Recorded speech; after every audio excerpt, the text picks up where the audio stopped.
اللہ تعالیٰ کا خوبصورت نام ہے الغفار. اللہ پاک کا فرمان ہے، اور بلا شبہ جس شخص نے توبہ کی اور ایمان لایا اور نیک عمل کیے پھر سیدھے راستے پر چلا، یقیناً میں بے حد بخشنے والا ہوں. سورہ طٰہٰ کی آیت نمبر 82 ہے. توبہ، ایمان، نیک عمل، پھر اس راستے پہ سیدھا چلتے چلے جانا، یہ 4 شرائط ہیں.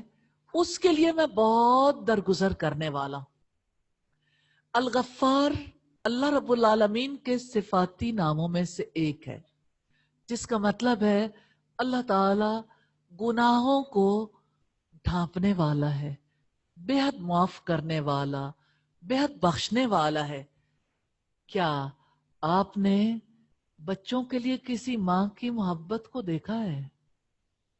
کون ہے جس نے ماں کی محبت نہ دیکھی ہو؟ کسی ماں کو دیکھیں اپنے بچوں سے وہ کیسے محبت کرتی ہے. بچے نافرمانی کریں، بچے زیادتی کریں، وہ ان کے لیے کس قدر معاف کرنے والی ہستی بن جاتی ہے.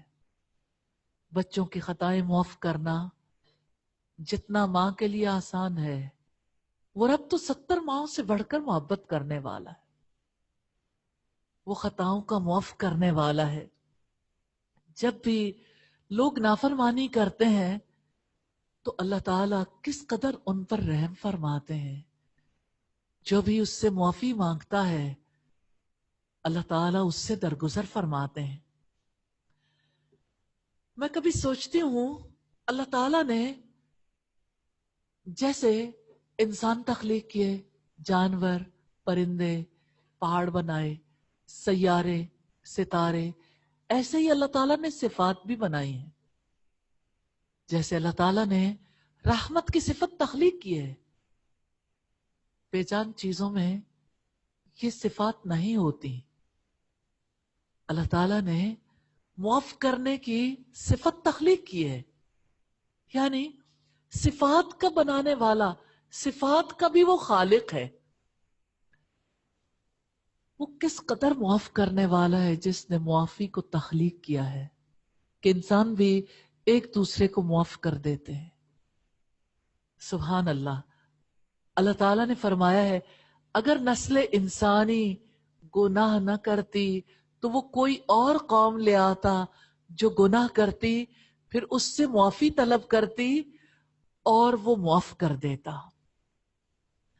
اس کے سوا کون ہے جو گناہوں کو معاف کر سکتا ہے؟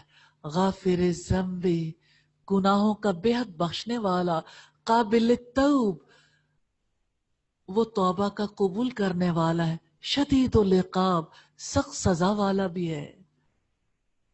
پھر اس کے سوا کون ہے جس سے گناہوں کی معافی طلب کی جائے؟ سیدنا موسیٰ علیہ السلام اللہ تعالیٰ کو دعائیہ الفاظ میں پکارتے ہیں، ہمارے ولی تو آپ ہی ہیں، آپ ہمیں معاف کر دیجئے، ہم پر رحم فرمائیے، آپ سب سے بڑھ کر معاف کرنے والے ہیں. اللہ تعالیٰ کے محبوب پیغمبر نے ہمیں معاف کرنے کا حکم دیا ہے. جب ہم دوسروں کو معاف کرتے ہیں نا تو دراصل ہم خود کو معافی کا حقدار بنا لیتے ہیں. جب ہم کسی سے درگزر کرتے ہیں تو ہم خود کو درگزر کا حقدار بنا لیتے ہیں. ہمارا عفو درگزر کا جذبہ انسانوں تک محدود نہیں ہونا چاہیے، اس کا دائرہ ساری مخلوق تک وسیع ہونا چاہیے. ہمارے ماحول میں درخت ہیں، جانور ہیں، پرندے ہیں، کتنی قسم کی مخلوقات ہیں. رحمت کا تقاضا ہے مخلوق کو بھی معاف کریں. اگر آپ اپنے لیے معافی چاہتے ہیں تو مخلوق کے ساتھ بھی رحمت کا معاملہ کریں. کیا آپ نے ایک برے کردار کی عورت کا واقعہ نہیں سنا؟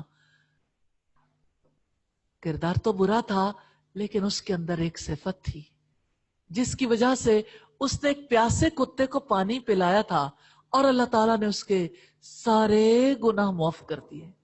اور آپ کو اس عورت کا واقعہ بھی یاد ہوگا جس نے ایک بلی کو باندھ دیا تھا اور بلی مر گئی تو آپ صلی اللہ علیہ وسلم نے فرمایا یہ عورت جہنم میں گئی، کہ اگر وہ اسے آزاد چھوڑ دیتی تو وہ کیڑے مکوڑے کھا لیتی، اپنی گزر بسر کے لیے کچھ پا لیتی، لیکن اس نے اسے باندھ دیا۔ رحمت تقاضا کرتی ہے دوسروں کے گناہ معاف کر دیں، دوسروں کی غلطیوں سے درگزر کریں اور دوسروں کے ساتھ شفقت اور محبت کا معاملہ کریں۔